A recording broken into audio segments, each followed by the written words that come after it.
साथियों, आप सभी का इस प्लेटफॉर्म पर स्वागत है।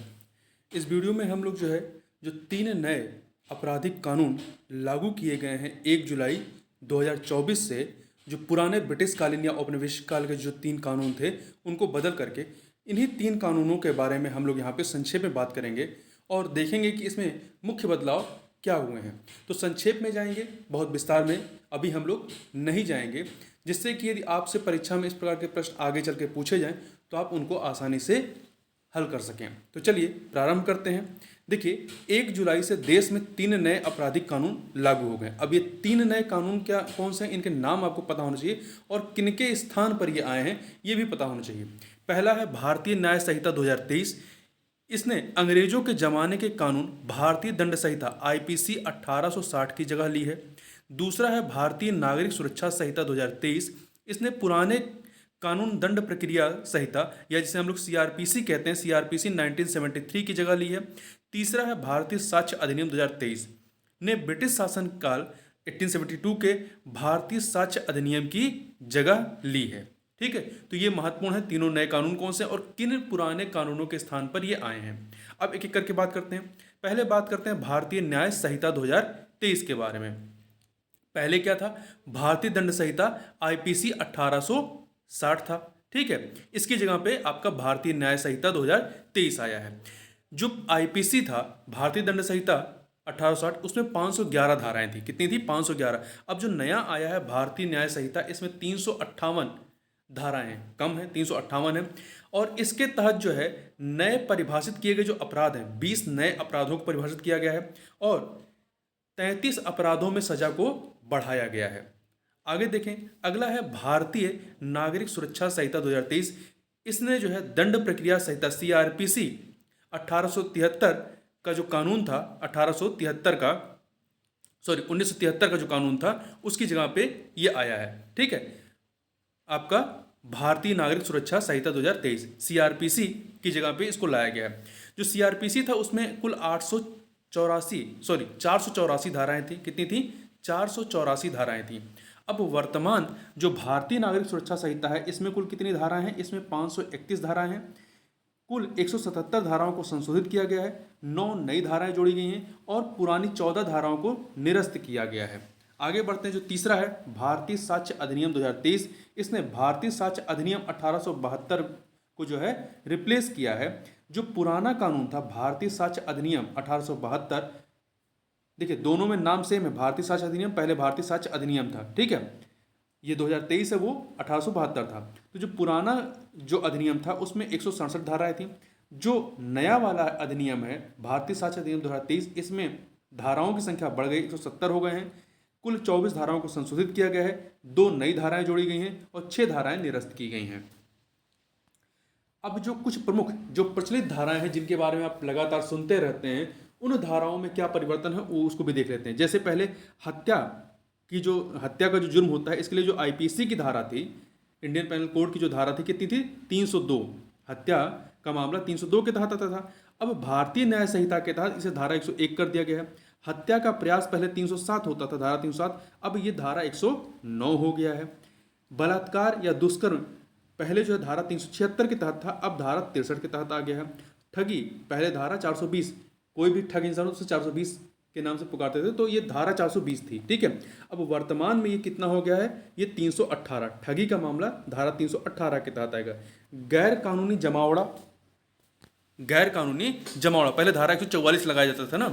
कहीं पर भी अशांति को रोकने के लिए या लोगों को समूह में खड़े होने के लिए या कह सकते हैं आंदोलन करने से रोकने के लिए धारा 144 लगाई जाती थी, शांति व्यवस्था बनाए रखने के लिए। धारा 144 बहुत ही आम था न्यूज़पेपरों में सुनना आपके लिए।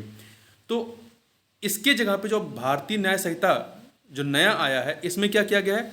इस धारा को कहा गया 189। ठीक है, धारा 144 के जगह पे 189 आ गया। तो ये महत्वपूर्ण धाराएं हैं, इन धाराओं को याद रखिएगा, इनसे प्रश्न आपके बन सकते हैं। ठीक है, अब कुछ जो नए कानून, जैसे मॉब लिंचिंग पर नया कानून। अभी तक क्या था? मॉब लिंचिंग पर कोई स्पष्ट कानून जो है नहीं था भारत में। अब इसमें मॉब लिंचिंग पर नया कानून लाया गया है। भारतीय न्याय संहिता की धारा 103 2 में मॉब लिंचिंग यानी भीड़ द्वारा हत्या को परिभाषित किया गया है। इसके तहत 5 या 5 से अधिक लोगों का समूह जब जाति, धर्म, संप्रदाय, लिंग, भाषा, जन्मस्थान या इसी तरह के किसी आधार पर किसी की हत्या करता है तो सभी को मौत या आजीवन कारावास की सजा होगी। ठीक है, तो यहाँ ध्यान रखिए 5 या 5 से अधिक लोग यदि होंगे समूह में तभी उसे मॉब लिंचिंग माना जाएगा। अगला है राजद्रोह। जो राजद्रोह का कानून था, जो आप 124A सुनते रहे, आईपीसी की धारा 124A के तहत राजद्रोह का मुकदमा चलता था। अब राजद्रोह का नाम बदल करके देशद्रोह कर दिया गया, मतलब राजद्रोह को इन्होंने कहा समाप्त कर दिया। अब राजद्रोह की जगह पे देशद्रोह आ गया है। धाराएं बदली हैं, पहले 124A था, अब उसको खत्म करके, जैसे पहले आपका योजना आयोग था, योजना आयोग को समाप्त करके एक क्या लाया गया, नीति आयोग लगा। उसी प्रकार से यहाँ पर राजद्रोह को समाप्त करके नए नाम से जो है अब देशद्रोह लाया गया है। तो 124A पहले राजद्रोह था, अब जो है भारतीय न्याय संहिता की धारा 152 में देशद्रोह का कानून लाया गया। अब इसके तहत देशद्रोह क्या होगा, ऐसी गतिविधियां जो विभाजनकारी भावनाओं या गतिविधियों को बढ़ावा देती हों, भारत की संप्रभुता, एकता और अखंडता को खतरे में डालती हों, वो देशद्रोह मानी जाएंगी। अगला है आतंकवाद को परिभाषित किया गया है। इसमें भारतीय न्याय संहिता की धारा 113 में आतंकवाद को परिभाषित किया गया। ध्यान रखिएगा, भारतीय न्याय संहिता की धारा 113 में परिभाषित किया गया है। किस प्रकार से, जब कोई व्यक्ति बम, डायनामाइट या अन्य विस्फोटक पदार्थ, आग्नेयास्त्र, रासायनिक या जैविक हथियार या किसी खतरनाक पदार्थ के माध्यम से भारत की एकता, अखंडता, संप्रभुता, सुरक्षा या आर्थिक सुरक्षा पर खतरा उत्पन्न करता है या करने का प्रयास करता है तो उसे मौत या आजीवन कारावास की सजा होगी। इस कानून में कम से कम 5 साल कारावास की सजा का प्रावधान है, मिनिमम 5 साल, ठीक है, और मैक्सिमम क्या है, मौत या आजीवन कारावास की सजा। 0 FIR के बारे में बात की गई है। इसमें भारतीय न्याय संहिता 2023 जो है पीड़ितों को किसी भी थाने में 0 FIR लिखवाने का अधिकार देता है। 0 FIR मतलब कि यदि आप उस क्षेत्र से बिलोंग नहीं करते हैं फिर भी आप वहाँ पे उस जो है कह सकते हैं थाने पे आप रिपोर्ट लिखा सकते हैं, मतलब आप इस प्रकार से आप कहीं पे भी किसी भी थाने में आप FIR दर्ज करवा सकते हैं। ठीक है, 0 FIR दर्ज होने के बाद मामले को संबंधित थाने में 24 घंटे के भीतर ट्रांसफर करना भी जरूरी बनाया गया है। केस वापसी, पुराने कानून में जांच के आधार पर पुलिस क्लोजर रिपोर्ट लगा सकती थी या मुकदमा वापस ले सकती थी। नए कानून के तहत पुलिस के केस वापस लेने से पहले शिकायतकर्ता को, जो जिसने शिकायत की है, शिकायतकर्ता को अदालत के सामने साक्ष्य प्रस्तुत करने का अधिकार होगा। जांच, पुराने कानून में जांच से जुड़ी जानकारी शिकायतकर्ता से साझा करने की कोई बाध्यता नहीं थी। नए कानून के तहत पुलिस को 90 दिन के भीतर जांच पूरी करनी होगी और जांच से जुड़े अपडेट शिकायतकर्ता को भेजने होंगे।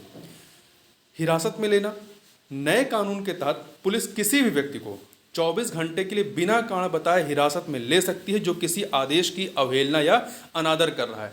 तो इस तरह के जो नए धाराएं जोड़ी गई हैं, इससे कहा जा सकता है कि ये एक प्रकार से पुलिस स्टेट बनाने की तरफ ये अग्रसर ये धाराएं हैं, क्योंकि बिना किसी, इसमें क्या कहा गया, नए कानून में पुलिस किसी भी व्यक्ति को 24 घंटे के लिए बिना कारण बताए हिरासत में ले सकती है। ठीक है, कारण बताना जरूरी नहीं है, आप किसी को भी जो है उठा करके इसके तहत 24 घंटे के लिए हिरासत में ले सकते हैं। तो ये कुछ महत्वपूर्ण प्रावधान हैं जो 3 नए कानून लाए गए हैं पुराने 3 कानूनों को रिप्लेस करके। उनके बारे में यहाँ पे हम लोगों ने संक्षेप में कुछ महत्वपूर्ण चीज़ों को देखा। तो इस वीडियो में बस इतना ही, मिलते हैं नेक्स्ट वीडियो में, तब तक के लिए बहुत बहुत धन्यवाद।